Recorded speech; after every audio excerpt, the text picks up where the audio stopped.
Aliran pemikiran ini berakar bahkan seorang kaisar yang paling berkuasa di dunia, yang memimpin legiun, membangun imperium, dan memiliki kekayaan tak terbayangkan, harus bangun setiap pagi untuk menghadapi hal yang sama seperti kita.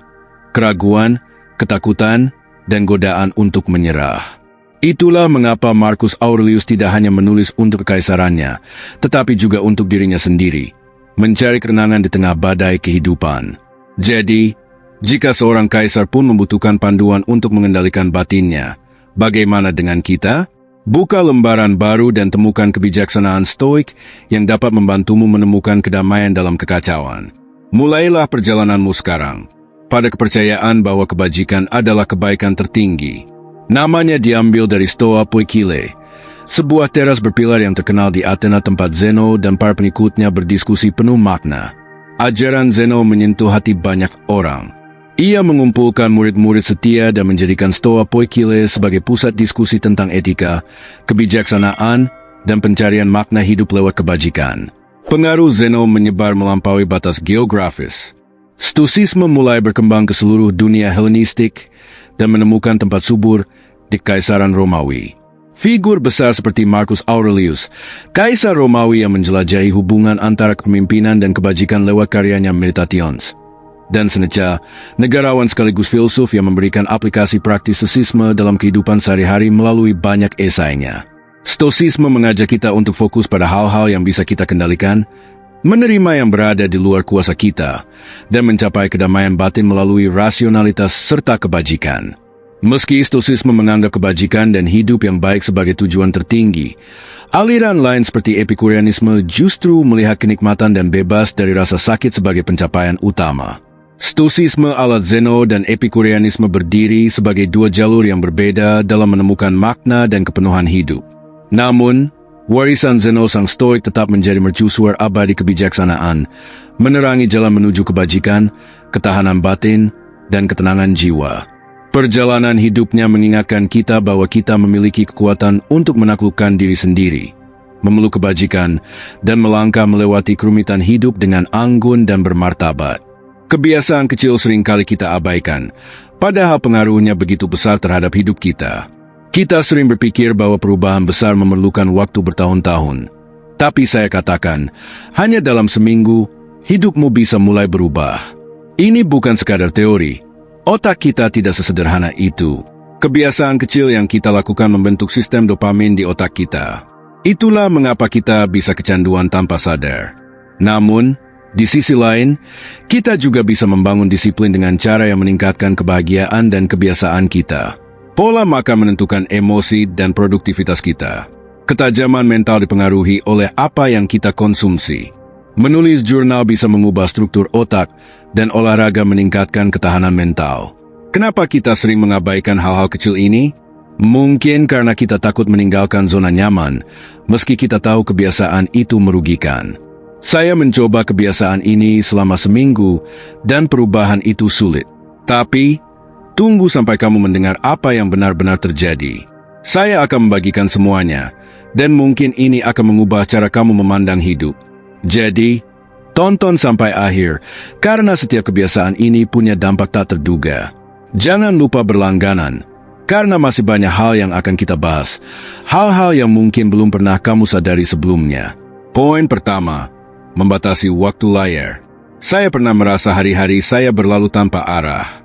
Bangun tidur, langsung cek ponsel, lalu tanpa sadar menghabiskan berjam-jam hanya untuk menggulir media sosial, menonton video, atau membaca berita tanpa hasil nyata. Pernahkah kamu merasakan hal yang sama? Ada zat kimia di otak kita, dopamin, neurotransmitter yang bertanggung jawab atas rasa senang dan kepuasan. Dopamin dilepaskan setiap kali kita mendapat stimulasi digital, membuat kita terus ingin membuka ponsel lagi dan lagi. Tapi masalahnya, dopamin berlebihan bisa menciptakan siklus kecanduan, mirip seperti kecanduan game atau perjudian. Ketika kita terlalu bergantung pada dopamin dari layar, dunia nyata tanpa ponsel terasa kurang menarik. Perusahaan teknologi memahami ini. Mereka tidak hanya membuat aplikasi yang berguna, tapi juga merancang sistem agar kita tetap terpaku selama mungkin. Notifikasi dirancang untuk menarik perhatian. Algoritma membuat kita terus menggulir, dan fitur autoplay video memastikan kita tak punya waktu untuk berpikir apakah ingin lanjut menonton. Semua ini bertujuan untuk menahan perhatian kita. Jadi, bagaimana cara keluar dari jebakan ini? Poin kedua, tidak semua informasi penting. Salah satu alasan kita terjebak di dunia digital adalah karena kita merasa harus tahu segalanya. Berita terbaru, tren viral, atau apa yang dilakukan teman-teman kita. Tapi, kenyataannya, sebagian besar informasi yang kita konsumsi tidak benar-benar berdampak pada hidup kita. Saya pernah mencoba eksperimen sederhana, berhenti membaca berita dan media sosial selama seminggu. Hasilnya, jika ada sesuatu yang benar-benar penting, kamu pasti akan tahu. Orang-orang di sekitarmu akan membicarakannya. Poin ketiga, mengurangi waktu layar bukan berarti kehilangan koneksi. Banyak yang berpikir bahwa mengurangi media sosial akan membuat mereka terisolasi. Tapi, justru sebaliknya. Ketika kita tidak lagi terpaku pada dunia digital, kita mulai memperhatikan dunia nyata. Kita benar-benar mendengarkan orang lain saat berbicara dan merasakan kehadiran mereka. Saya menyadari, ketika membatasi waktu layar, hubungan saya dengan orang-orang menjadi lebih bermakna. Saya tidak lagi terganggu ponsel saat berbincang, dan saya bisa fokus sepenuhnya. Salah satu dampak terbesar dari stimulasi digital adalah kita jadi mudah teralihkan atau gelisah saat harus diam dalam waktu lama. Itu bukan karena kita malas, tapi karena otak kita terbiasa dengan stimulasi terus-menerus. Saya mengalami ini sendiri. Dulu, saya bisa membaca buku berjam-jam tanpa gangguan. Tapi setelah terbiasa dengan internet, saya sulit fokus bahkan hanya 10 menit.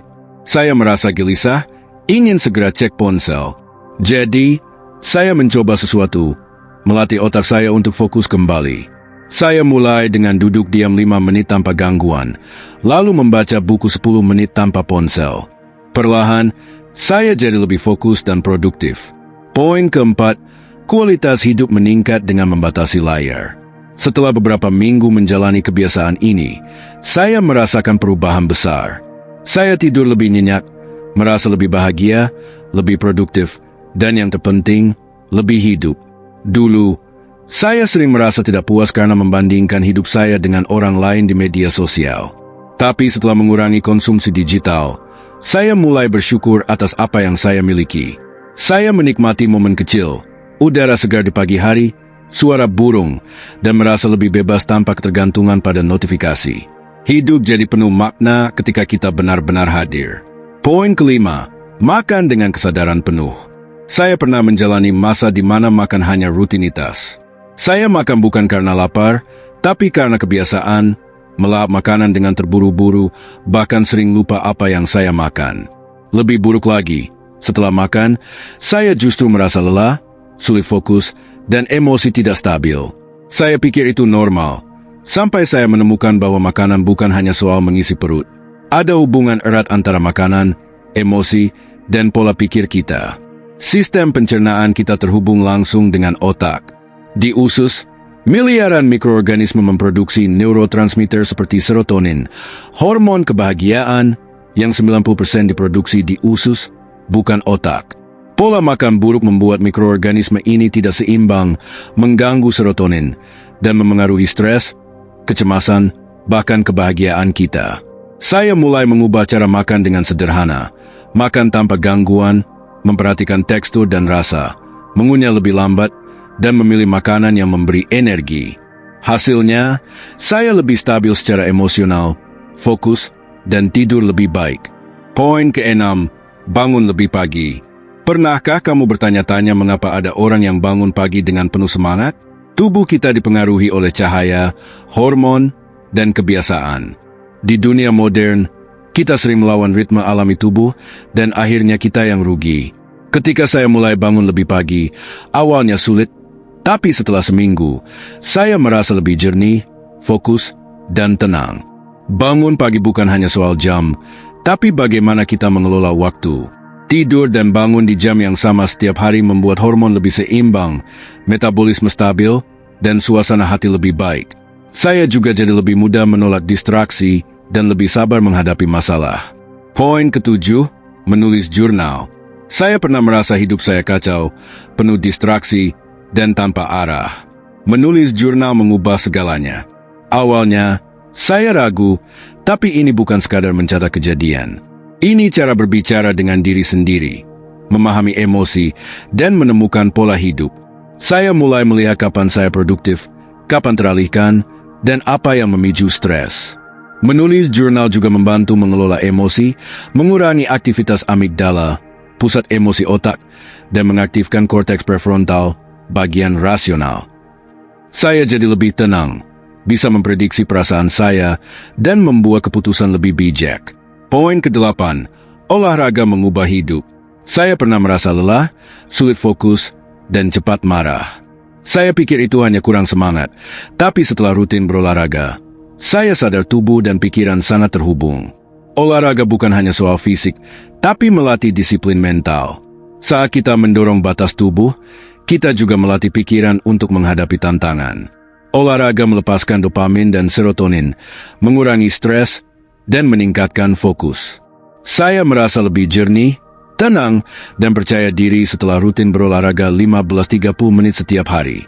Poin ke-9, perubahan sejati dari kebiasaan kecil. Banyak orang berpikir perubahan datang dari momen besar, tapi sebenarnya dari tindakan kecil setiap hari. Orang sukses bukan hanya punya tujuan, tapi melihat diri mereka sebagai orang disiplin. Filosofi Stoik mengajarkan untuk fokus pada yang bisa dikendalikan.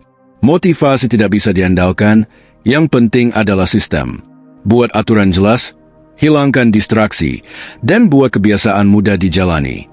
Perubahan itu sulit karena kita nyaman di zona aman, tapi dengan langkah kecil yang konsisten, hidupmu akan berubah. Terima kasih telah menonton sampai akhir. Jika video ini bermanfaat, jangan lupa berlangganan. Masih banyak pelajaran yang akan mengubah cara pandangmu terhadap hidup.